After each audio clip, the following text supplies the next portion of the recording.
Welcome to our channel. இந்த வீடியோவில் RRB group D exam prepare பண்ணுறவங்களுக்கான ஃப்ரீ மாடல் டெஸ்ட் கொடுத்துருந்தோம். அதுக்குரிய ஆன்சர் கீஸ் தான் பார்க்க போகிறோம். இது வந்து உங்களுக்கு 8th டெஸ்ட் வீடியோக்குரிய ஆன்சர் கீஸ். இது மட்டும் இல்லாமல் 7 டெஸ்ட் கொஸ்டின்ஸ் கொடுத்துருக்கோம். அதுக்குரிய ஆன்சர் கீஸுமே சேனலில் பப்ளிஷ் பண்ணியிருக்கோம். நீங்கள் ஃப்ரீயாக இதை அட்டன் பண்ணணும் அப்படின்னா இந்த வீடியோவில் டிஸ்கிரிப்ஷனில் ஆர்ஆர்பி டெலகிராம் லிங்க் அப்படின்னு ஒன்று இருக்கும். அதில் ஜாயின் பண்ணிவிட்டு நீங்கள் வந்து ஃப்ரீயாக அட்டன் பண்ணி பாருங்கள். அதுக்குரிய ஆன்சர் கீஸ் எல்லாமே சேனலில் ஆர்ஆர்பி அப்படின்னு ஒரு ஃபோல்டர் இருக்கும் பிளேலிஸ்ட்டில், அதில் போய் பார்த்துக்கங்க. ஓகே, இப்போ நம்ம ஆன்சர் கீ பார்த்தலாம். மனித வளர்ச்சி ஹார்மோன் எந்த சுரப்பியால் சுரக்கப்படுகிறது? பிட்யூட்டரி சுரப்பியின் முன்புற மாடல். பிட்யூட்டரி சுரப்பியின் முன்புற மாடல்ல தான் மனித வளர்ச்சி ஹார்மோன் சுரக்கப்படுகிறது.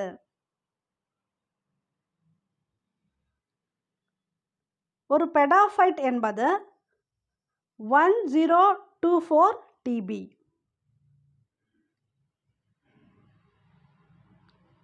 எந்த இந்திய மாநிலத்தில் மிகப்பெரிய மைக்கா சுரங்கம் உள்ளது?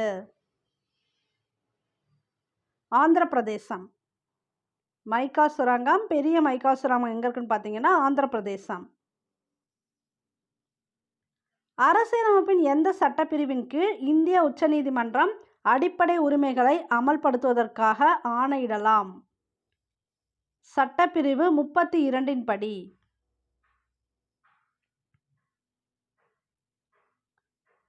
கொடுக்கப்பட்டுள்ள படத்தில் எத்தனை முக்கோணங்கள் உள்ளன?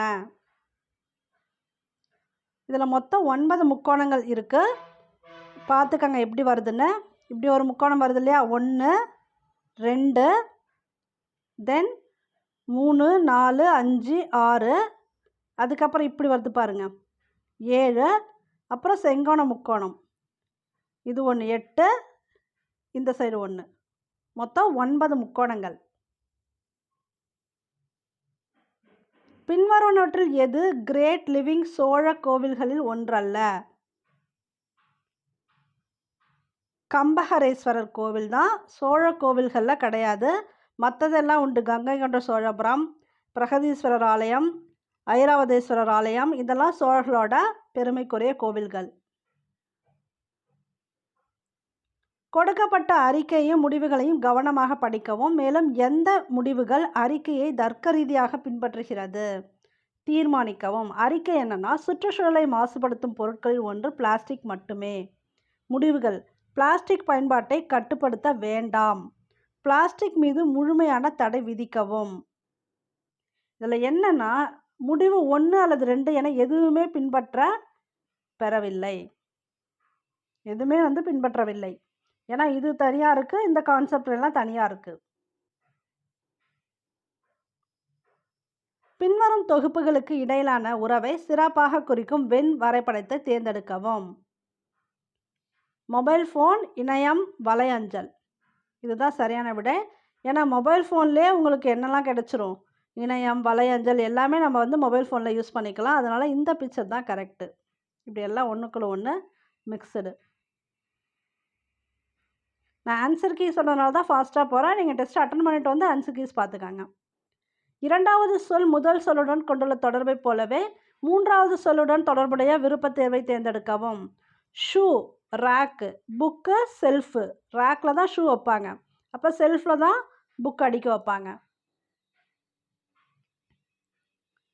இந்திய பொருளாதாரம் என்பது ஒரு கலப்பு பொருளாதாரம். ராமனால் ஒரு பணியை 20 நாட்களில் செய்ய முடியும் மற்றும் கிருஷ்ணனால் அதை 30 நாட்களில் செய்ய முடியும் என்றால் இருவரும் சேர்ந்து அந்த பணியை முடிக்க எத்தனை நாட்கள் எடுத்துக்கொள்வர்? ராமனால் 20 நாட்கள். 1/20ன்னு போட்டுக்கணும். ஒரு வேளை 20 நாட்கள். ஆன்சர் தெரிஞ்சவங்களுக்கு நான் சொல்லிடுறேன். கரெக்டாக போட்டிருந்தீங்கன்னா 12 நாட்கள். நீங்கள் அடுத்த கொஸ்டின் போயிடலாம். தெரியாதவங்க கவனிச்சுக்காங்க. அப்புறம் கிருஷ்ணனால் பார்த்தீங்கன்னா அதே ஒரு வேளை 30 நாட்கள். இதுக்கு என்ன பண்ணணும்னு பார்த்தீங்கன்னா, இது கண்டுபிடிக்கணும். 2 பேரும் சேர்ந்து செய்கிறது கண்டுபிடிக்கணும்னா எல்சிஎம் எடுக்கணும். 20க்கும் 30க்கும் எல்சிஎம் எடுத்திங்கன்னா உங்களுக்கு 60 வரும். ஸோ இது அப்படியே மேலே பார்த்துக்கலாம். 3 வரும். 3 20 60 இல்லையா? அதனால் 3 + 2 30 60. அப்போ 2 வரும். 3 2 5. 5/60. இப்போ 5/60னா இதை நீங்கள் க்ராஸ் பண்ணிங்கன்னா 1/12ன்னு வரும். ஒரு வேளை 12 நாட்கள். இதுதான் இதுக்குரிய விடை. 12 நாட்கள். Blue revolution in India is related to blue வந்து ஃபிஷரிஸ்.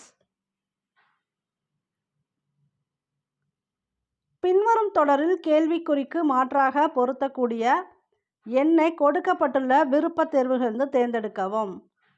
100 கொடுத்துருக்காங்க, 10ஓட ஸ்கொயர் வேல்யூ, 64 8ஓட ஸ்கொயர் வேல்யூ, 8 8 64, 6 6 36. அடுத்து என்ன வரும் இந்த ஆர்டரில்? 4ஓட ஸ்கொயர் வேல்யூ என்னன்னு பார்த்தீங்கன்னா 16. நாங்கள் 16 அதான் வரும். இது போல் நம்ம வந்து லாஜிக்கல் ரீசனிங் எக்ஸாம் நிறைய பார்த்துட்டோம். இதுக்கு எக்ஸ்ப்ளனேஷன் கொடுக்க வேணாம். இங்கே என்ன கொடுத்துருக்காங்களோ அதை ஃபாலோ பண்ணி தான் இங்கே கொடுத்துருப்பாங்க. எஸ்லேருந்து ஆர் எத்தனை எழுத்துன்னு பாருங்கள். யூக்கும் விக்கும் என்ன டிஃப்ரென்ஸு, பின்னாடி வந்திருக்கா முன்னாடி வந்திருக்கான்னு பாருங்கள். அதே போல் இதுக்கு நீங்கள் அப்ளை பண்ணிங்கன்னா இதுதான் ஆன்சராக வரும். 4th ஒன் தான் ஆன்சர். இந்திய அரசியலமைப்பில் எந்த சட்ட திருத்தம் சொத்துரிமை ஒழிப்பு ஒரு அடிப்படை உரிமை என்பதுடன் தொடர்புடையதாக இருக்கிறது? 44வது சட்ட திருத்தம். இந்த சட்ட திருத்தம் பற்றி கண்டிப்பாக ஒரு கொஸ்டின் கேட்குறாங்க, குரூப் டி எக்ஸாமில் வருது, படித்து வச்சுக்காங்க. மொத்தம் எத்தனை சட்ட திருத்தம் இருக்கோ அத்தனையுமே படித்து வச்சுக்காங்க. ஏதாவது ஒன்று கண்டிப்பாக கேட்பாங்க. கண்டுபிடிக்கவும். இங்கே ஒரு வேல்யூ கொடுத்துட்டாங்க, இதுக்கு ஃபுல்லாக கண்டுபிடிச்சிருந்தீங்கன்னா 60 தான் ஆன்சரு. இப்போ பாருங்கள், 1 3 4 5 9 வரும். அப்படியே ரூட்டு போட்டுக்கணும். இப்படி வருதா? இது வந்து பார்த்தீங்கன்னா 4 9 + 7 16. இது கூட்டினீங்கன்னா உங்களுக்கு 25 வரும். கூட்டி பார்த்துக்கங்க. இது எல்லாத்தையும் பெருக்குனிங்கன்னா உங்களுக்கு 3600 வரும். ஸோ இந்த 3600க்கு ரூட் எடுத்தால் உங்களுக்கு 60. இதான் இதுக்குரிய ஆன்சர். 1 kgயில் 200 கிராம் என்பதன் பின்னம் என்ன? 1 kgன்னு கொடுத்துருக்காங்க. அப்போ 1/200 அந்த மாதிரிலாம் நீங்கள் போடக்கூடாது. 1 kgயில் 200 கிராம். அப்போனா 200 மேலே போடணும். கீழே வந்து 1 kgனா 1ன்னு போடக்கூடாது. இது வந்து கிராமில் கொடுத்துருக்காங்க, இது கிலோகிராமில் கொடுத்துருக்காங்க. நீங்கள் இந்த 1 kgயை கிலோகிராமாக கன்வெர்ட் பண்ணி தான் கீழே வந்து வேல்யூ போடணும். 1 கிலோகிராமுக்கு எவ்வளோ கிராம் பார்த்தீங்கன்னா 1000 கிராம். அப்போ அந்த மதிப்பை தான் இங்கே நீங்கள் போடணும். நீங்கள் வந்து 1ன்னு போட்டு தப்பாக ஆன்சர் போடக்கூடாது. என்ன கொடுத்துருக்காங்கன்னு பாருங்கள். மினிமம் வேல்யூ கிராமில் இருக்குது. அப்போ கொடுத்துருக்கக்கூடிய மேக்ஸிமம் வேல்யூவை மினிமம் வேல்யூக்கு மாற்றுங்க. 1 கிலோகிராமுக்கு 1000 கிராம் வரும். கீழே வந்து 1000 போட்டோம். இப்போ நீங்கள் வந்து அடிக்கலாம். இப்போ என்ன 1 2 2 வரும், 2 10. இதான் இதுக்குரிய ஆன்சர். 1/5 தான் இதுக்குரிய ஆன்சர். பின்வருவனவற்றில் எது ஒரு எஸ்டர் ஆகும்? CH3COO C2H5 ester. இரு எண்களின் மீச்சிறு பொது மடங்கு எல்சிஎம் வந்து 78. அவற்றின் மீப்பெரு பொது வகுப்பான் என்பது 13 ஆகும். அந்த எண்களில் ஒன்று 26 எண்ணில் மற்றொரு எண் என்ன? இதே போல் சம் வந்து நான் ப்ரீவியஸில் நிறைய மாடல் கொஸ்டின் கொடுத்துருக்கேன்ல, அதில் கொடுத்துருப்பேன். அது தெரியலாம், கவனிச்சுக்காங்க. இது போல் கொடுத்துருக்காங்கன்னா இவங்க ஒரு எண் கொடுத்துருக்காங்க, அந்த எண் வந்து 26. இன்னொரு எண் வந்து எக்ஸ்ன்னு வச்சுக்காங்க. எல்சிஎம் வேல்யூ 78 கொடுத்துருக்காங்க இல்லையா, அதையும் இந்த பொது வகுப்பான் கொடுத்துருக்காங்க இல்லையா 13, இது ரெண்டும் பெருக்கிறது இந்த 2 எண்களுக்கு சமம். கொடுக்கப்பட்ட எண்களின் எல்சிஎம்மும் அதோட பொது வகுப்பானும் இந்த 2 எண்களுக்கு சமம். இதுதான் ஃபார்முலா.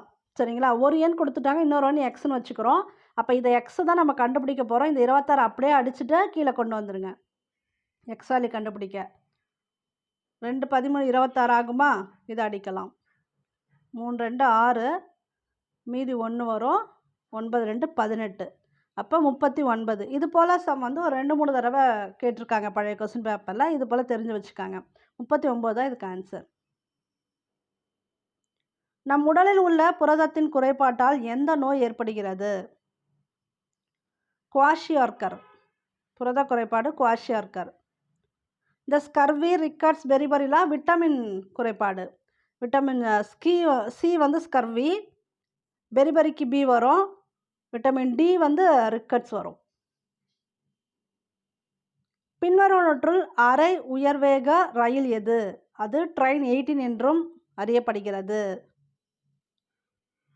வந்தே பாரத் எக்ஸ்பிரஸ். பின் வருபவர்களில் யார் இந்திய ஜனாதிபதியால் நியமிக்கப்படும் ஒருவர் அல்ல? மாநில முதலமைச்சர். ஏன்னா மாநில முதலமைச்சரை நியமிக்கிறவங்க யாருன்னா ஆளுநர் தான் நியமிப்பாங்க.